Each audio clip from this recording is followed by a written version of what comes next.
रहे हैं। बेटी की विदाई में सब बाप के आंसू आते हैं। कोई बाप ऐसा नहीं है जो बेटी की विदाई करे और आंखों में आंसू ना हो। याद करना अपने पिता को। आप सब लोगों ने भी अपनी अपनी बेटी की विदाई करी, और उस दिन को अगर आप याद करो तो शायद खूब रोए।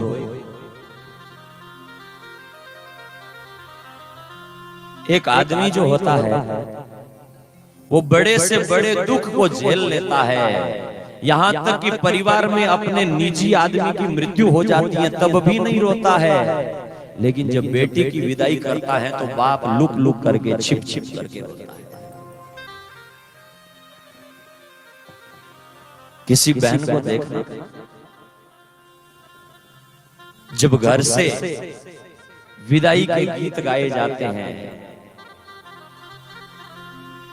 ससुराल जाते समय, विदा करते समय पिता सिर पर हाथ रखता है। भले ही पिता का घर गरीब रहा होगा और जहां पर उसका विवाह किया है वो अरबान खरबान का मालिक होगा, लेकिन फिर भी बेटी को जो चैन सुख आनंद जो है वो पिता की अनुभूति सुख में सानिध्य में मिलता है, वैसा और कहीं नहीं। पिता की और बेटी का रिश्ता कुछ ऐसा ही होता है कि बेटी रो पड़ती है। बाप गरीब हो कि अमीर हो मायने नहीं रखता है, बेटी के लिए बाप बाप होता है। बेटी के लिए बाप सारी दुनिया होता है। जब बेटी की विदाई हुई, बेटी को छोड़ा और वापस जाने लगे, मनु जी बहुत रोए। बाबुल की दुआएं लेती जा, जा तुझको सुखी संसार मिले। बाबुल की दुआएं लेती जा, जा तुझको सुखी संसार मिले। हर बाप ये कहता है कि पिता की दुआ लेकर के जा बेटी, और मैं कहता हूं कि आगे तेरा ससुराल सुख से भरा हुआ होगा।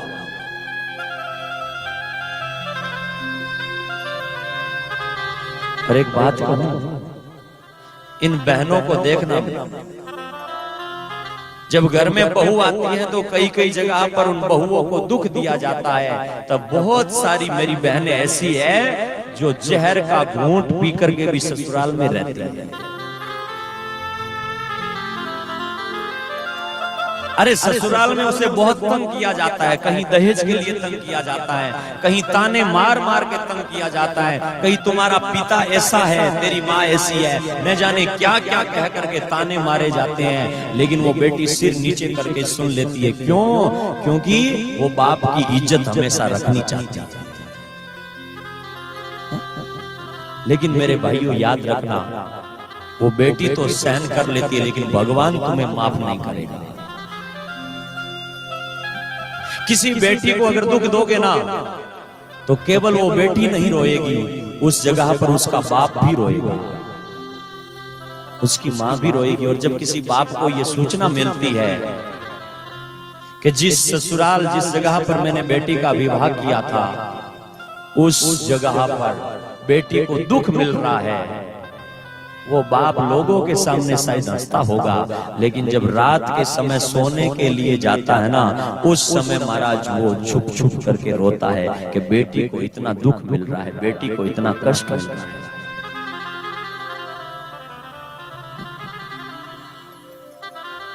मारवाड़, हमारा ये मारवाड़ क्षेत्र है ना, इस मारवाड़ क्षेत्र में कितनी बेटियों ने आंसू बहाए, आप कल्पना नहीं कर सकते।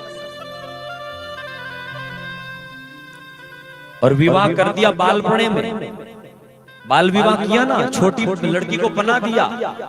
वो लड़की बाप से कहती है,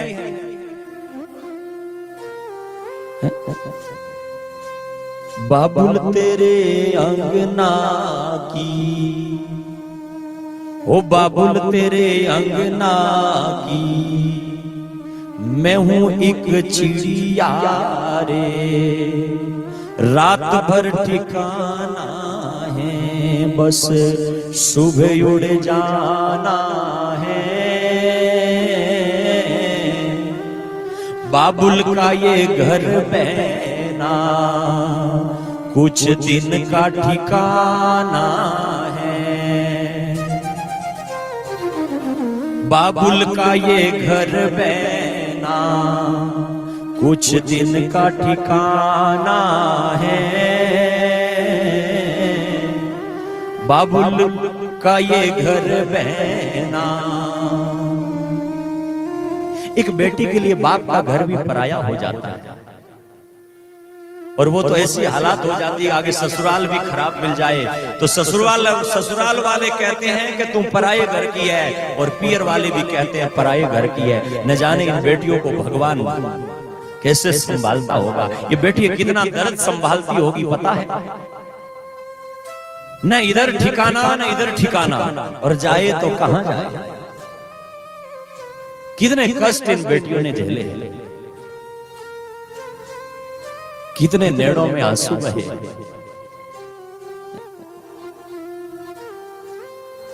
आंखों में आंसू होते हैं। मेरे बाप की इज्जत कम न हो इसलिए ससुराल में जहर पीती है बेटियां।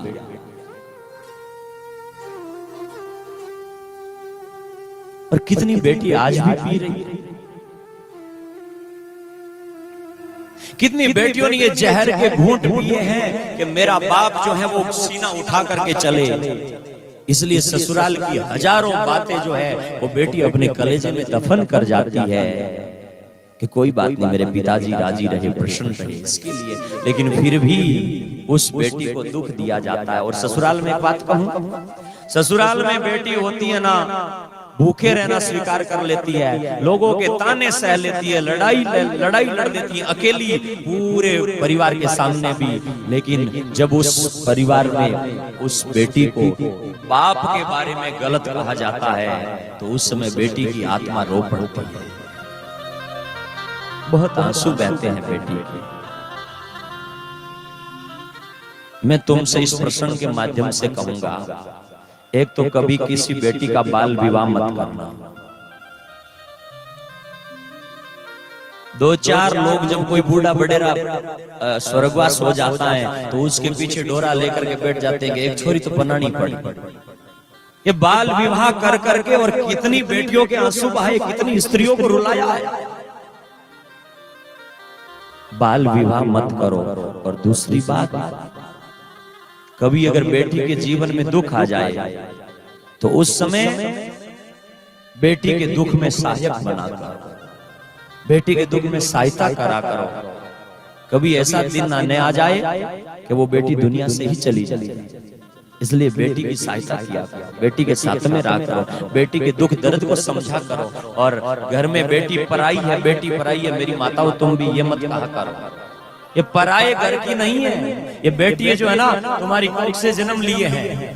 ये बेटी जो है ना वो तुम्हारे घर की लक्ष्मी है, ये बेटी तुम्हारी इज्जत है, बेटी तुम्हारा गर्व है। और अगर बेटी को आप सही ढंग से पढ़ाओ, बहुत सारी बेटियों को तो महाराज इसलिए नहीं पढ़ाया जाता है कि वो बेटी तो क्या करना है, अगले वाले घर जाएगी, हमारी है नहीं, ये पराये घर की है। अरे मेरी माता और भाइयों बहनों याद रखना, अगर आपने बेटी को पढ़ा दिया और वो बेटी पढ़ लिख करके महान हो गई तो एक परिवार को नहीं दो दो कुलों का नाम रोशन कर देगी। अगर बेटी पढ़ा दी, बेटी को पढ़ाओ लिखाओ।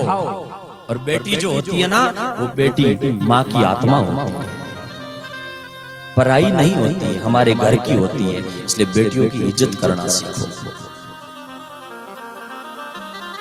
पहले बेटियों को कितना दुख दिया जाता था, आजकल तो फिर भी कुछ समझदार लोगों ने इस खाई को मिटाया। नहीं तो पहले जिमावता नहीं गणिया रुपया ना बेड़ी कर कहीं बोलता हाणी वावणी जिमावता के काम जिमावता।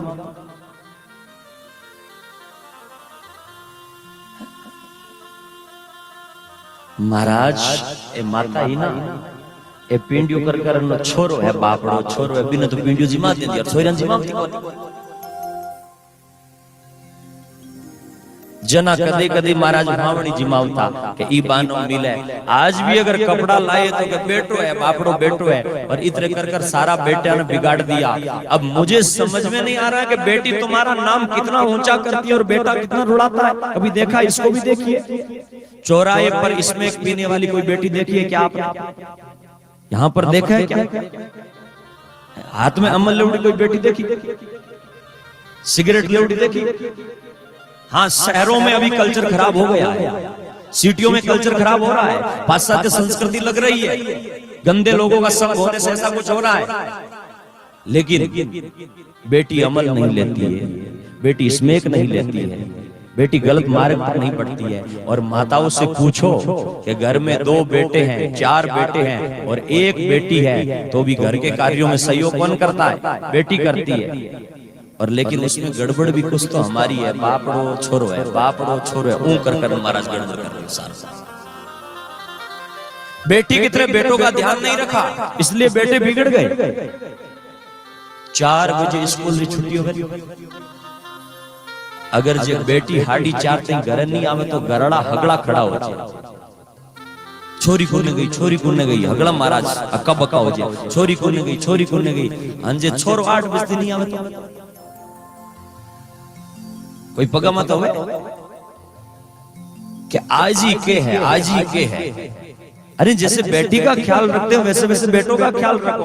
और अगर माँ बाप सावधान होकर के जैसे बेटी का ध्यान रखते हैं वैसे बेटों का ध्यान रखने लग गए तो बेटे चौराही पर बैठ मर के इसमें पीने वाले नहीं, बेटे महाराणा प्रताप और शिवाजी जैसे सूरवीर और ताकतवर पैदा होंगे।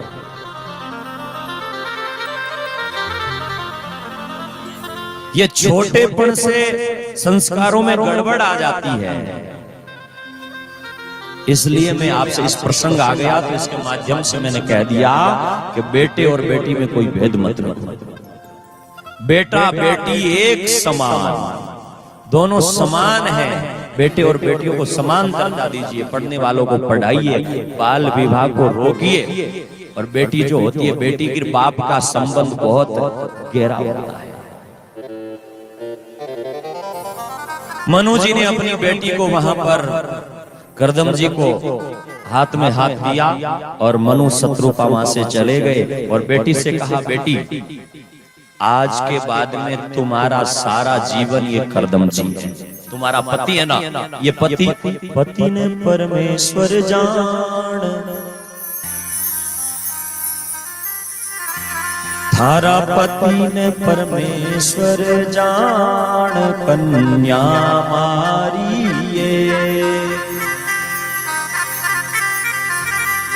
पति को परमेश्वर समझना और उस कन्या ने पति को परमेश्वर समझा, सेवा करती रही। करदम जी आंखें बंद करके और ध्यान करते रहे। देवहूति महाराज लंबे समय तक उनकी सेवा करती रही और सेवा करते करते एक दिन करदम जी ने देखा आंखें खोल करके तो देवहूति का शरीर सेवा करते करते बिल्कुल दुबला पतला हो गया है।